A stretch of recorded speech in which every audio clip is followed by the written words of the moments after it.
Friends, പൂക്കാരിയുടെ ഏറ്റവും പുതിയ എപ്പിസോഡിലേക്ക് വീണ്ടും സ്വാഗതം. ഇന്ന് ഞാൻ നിൽക്കുന്നത് ഞങ്ങളുടെ കേറ്ററിങ്ങിൻ്റെ കിച്ചണിലാണ്. അപ്പം നമ്മുടെ ഷെഫുമാരൊന്നും ഇവിടെ ഇല്ല. അതുകൊണ്ട് ആ സമയം നോക്കി ഞാൻ ഈ കേറ്ററിങ്ങിൻ്റെ കിച്ചണിൻ്റെ അകത്തോട്ട് ഞൊഴഞ്ഞു കയറിയതാണ്. അപ്പോൾ ഇന്ന് നമ്മൾ ചെയ്യുന്നത് ഒരു അടിപൊളി റെസിപ്പിയാണ്. നിങ്ങളിൽ കുറേ പേർക്ക് ഇത് അറിയുന്നൊരു റെസിപ്പി ആയിരിക്കും, എങ്കിലും വളരെ ടേസ്റ്റി ആയിട്ടും വളരെ ഹെൽത്തി ആയിട്ടുള്ളൊരു റെസിപ്പിയാണ് ഇന്ന് ചെയ്യുന്നത്. അവൽ വിളവിക്കുന്നത് എങ്ങനെയാണെന്നുള്ളതാണ് ഇന്ന് നമ്മൾ ചെയ്യുന്നത്. അപ്പോൾ നമുക്ക് പെട്ടെന്ന് വീഡിയോയിലേക്ക് പോകാം. ഇത് തയ്യാറാക്കാൻ നമുക്ക് ആവശ്യമുള്ള സാധനങ്ങൾ: 250 ഗ്രാം അവൽ, ഒരു മീഡിയം സൈസ് തേങ്ങ ചിരണ്ടിയത്, 400 ഗ്രാം ശർക്കര, നല്ല ജീരകം 3 ടീസ്പൂൺ പൊടിച്ചത്, ചുക്ക് 1 നുള്ള്, ഏലക്ക പൊടിച്ചത് 12 എണ്ണം. അപ്പം നമ്മൾ സ്റ്റൗ കത്തിച്ച് പാത്രം ചൂടായിട്ടുണ്ട്. ഇനി നമ്മളുടെ 250 ഗ്രാം അവൽ ഇതിൻ്റെ അകത്തോട്ട് ഇട്ട് കൊടുക്കണം. ഇത് പൊടി കളഞ്ഞ അവലാണ് കേട്ടോ, പേറ്റി നമ്മൾ എടുത്തതാണ്. ആ അവൽ നമ്മൾ സ്റ്റൗവിലോട്ട് വെച്ച് ചൂടാക്കിയെടുക്കുക. നല്ല പോലെ അവൽ ചൂടായതിന് ശേഷം നമുക്ക് സ്റ്റൗ നിർത്താം.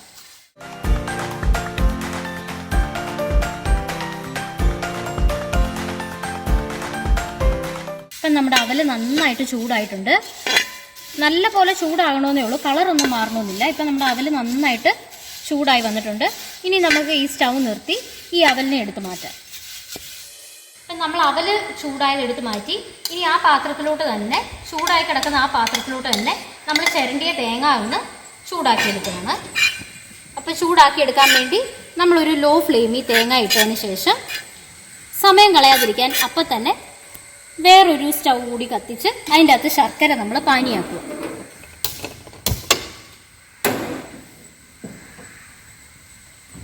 ശർക്കര പാനിയാക്കാൻ വേണ്ടി നമ്മൾ 400 ഗ്രാം ശർക്കരയും ഇതിൻ്റെ അകത്തോട്ട് ഒരു 1.5 കപ്പ് വെള്ളവും ചേർക്കുക.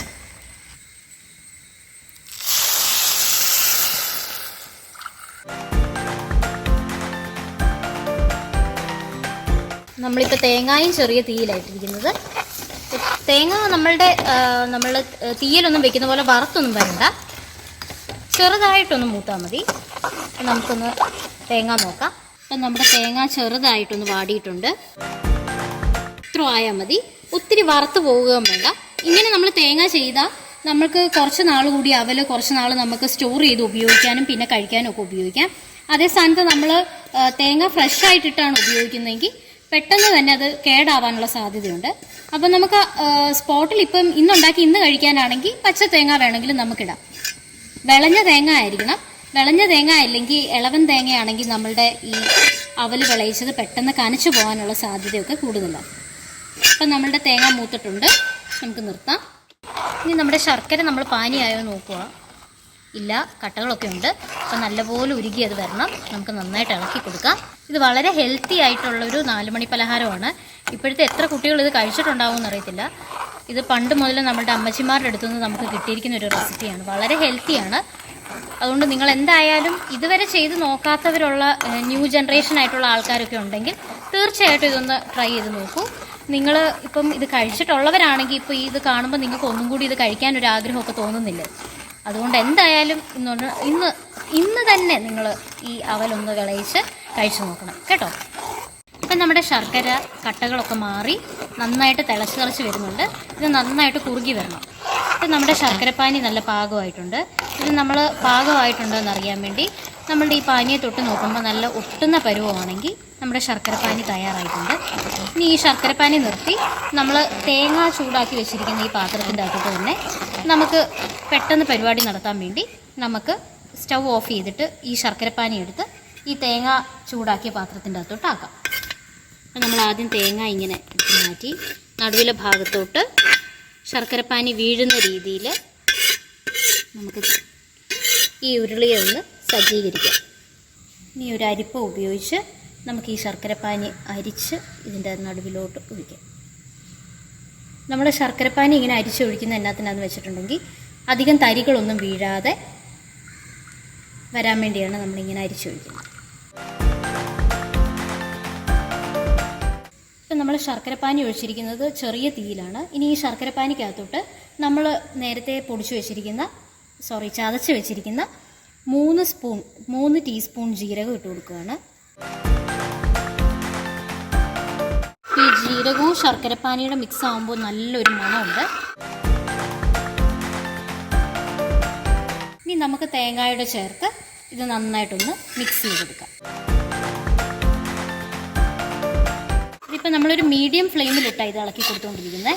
ഹൈ ഫ്ലെയിമിലിടരുത്, മീഡിയം ഫ്ലെയിമിലിട്ട് വേണം നമ്മളിത് ഇളക്കി കൊടുക്കാൻ.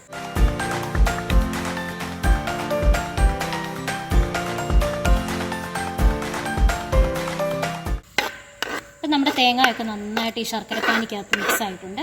ഇനി നമ്മുടെ അവൽ നമുക്കിതിൻ്റെ അകത്തോട്ട് ചേർത്ത് കൊടുക്കാം.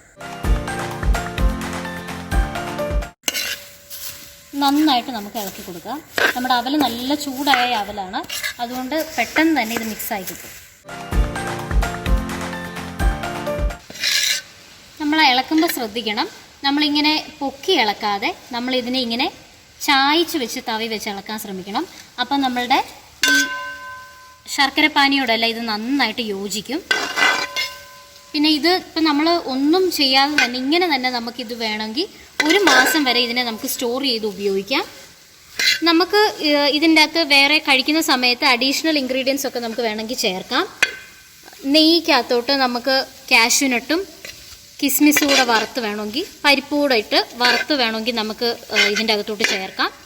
അപ്പം നമുക്ക് പക്ഷേങ്കിൽ ഉടനെ ഉപയോഗിക്കാനാണെങ്കിൽ നല്ലതാണ്. പക്ഷേ കുറച്ച് നാളൊക്കെ വെക്കുകയാണെങ്കിൽ അത് അഴുക്കാകാൻ സാധ്യതയുണ്ട്. ഇതിപ്പോൾ നമുക്ക് ഇങ്ങനെ തന്നെയാണ് നമ്മൾ ഉപയോഗിക്കുന്നുണ്ടെങ്കിൽ നമുക്ക് 1 മാസം വരെ ഇതിനെ വെച്ച് ഉപയോഗിക്കാൻ സാധിക്കും. ഇതിപ്പോൾ ഏകദേശം നന്നായിട്ട് ചൂടായിട്ട് മിക്സ് ആയിട്ടുണ്ട്. ഇനി നമ്മളുടെ ഇൻഗ്രീഡിയൻസ് ആയ ഏലക്ക പൊടിച്ചതും ഒരു നുള്ള ചുക്ക് പൊടിച്ചതുകൂടെ നമ്മൾ ഇതിൻ്റെ അകത്തോട്ട് ഇട്ട് കൊടുത്തു. ഇനി നമ്മൾ ഇതിനെ നന്നായിട്ടൊന്ന് ഇളക്കുക. നല്ല മണമൊക്കെ വരുന്നുണ്ട് കേട്ടോ. ഏലക്കാടേയും ചുക്കിൻ്റെയും ജീരകത്തിൻ്റെ എല്ലാം നല്ലൊരു മണം വരുന്നുണ്ട്. മഴയത്തൊക്കെ ഉണ്ടാക്കി കഴിക്കാൻ പറ്റിയ നല്ല സാധനമാണിത്. ഇപ്പം നമ്മുടെ അവൽ വിളവിച്ചത് റെഡി ആയിട്ടുണ്ട്. ഇനി നമുക്ക് സ്റ്റൗ ഓഫ് ചെയ്ത് ഇതിനെ വേറൊരു പാത്രത്തിൻ്റെ അകത്തോട്ട് പകർത്തിയെടുക്കാം. ഇപ്പം നമ്മുടെ അവൽ നല്ല റെഡി ആയിട്ടുണ്ട്. അവൽ വിളയിച്ചത് നല്ല സൂപ്പറായിട്ട് റെഡി ആയിട്ടുണ്ട്. ഇനി ഇത് നമ്മൾ ചൂട് കളഞ്ഞിട്ട് ഒരു പാത്രത്തിലിട്ട് അടച്ചു വെക്കുകയാണെങ്കിൽ 1 മാസം വരെ നമുക്ക് ഉപയോഗിക്കാൻ നല്ല സൂപ്പറായിരിക്കും.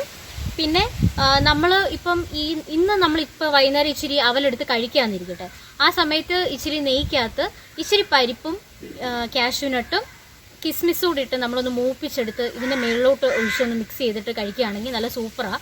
നമ്മൾ ഇപ്പോൾ ഇതിൻ്റെ അകത്തോട്ട് അത് ചേർക്കാത്ത എന്നാന്ന് വെച്ചിട്ടുണ്ടെങ്കിൽ നമുക്ക് കുറച്ച് ദിവസം ഇരിക്കണമെങ്കിൽ അങ്ങനെ വെച്ച് കഴിഞ്ഞാൽ അത് അഴുക്കായി പോവും. അതുകൊണ്ടാണ് നമ്മൾ ചേർക്കാത്തത്. അതുകൊണ്ട് നിങ്ങൾ ചെയ്യുമ്പം അങ്ങനെയും കൂടി ചെയ്ത് കഴിക്കുക. പിന്നെ നിങ്ങൾക്ക് ഈ വീഡിയോ ഇഷ്ടമായെന്ന് കരുതുന്നു. ഇന്ന് നമ്മൾ വീഡിയോ എടുത്തത് നമ്മുടെ കേറ്ററിങ്ങിൻ്റെ കിച്ചണിൽ വെച്ചാണ്. ഇത് ഞങ്ങളുടെ കേറ്ററിങ്ങിൻ്റെ കിച്ചണിൻ്റെ പുറകുഭാഗമാണ് കേട്ടോ. ഇവിടെ ഞങ്ങൾക്ക് ചെറിയ കൃഷികളും കാര്യങ്ങളും ഒക്കെ ഉണ്ട്. നമുക്ക് വാഴയുണ്ട്, പിന്നെ കുറച്ച് പച്ചക്കറി കൃഷികളൊക്കെ ഉണ്ട് ഇങ്ങോട്ടേക്ക്. അപ്പോൾ അടുത്തൊരു അടിപൊളി വീഡിയോയിലൂടെ നമുക്ക് വീണ്ടും കാണാം. Bye, God bless you all.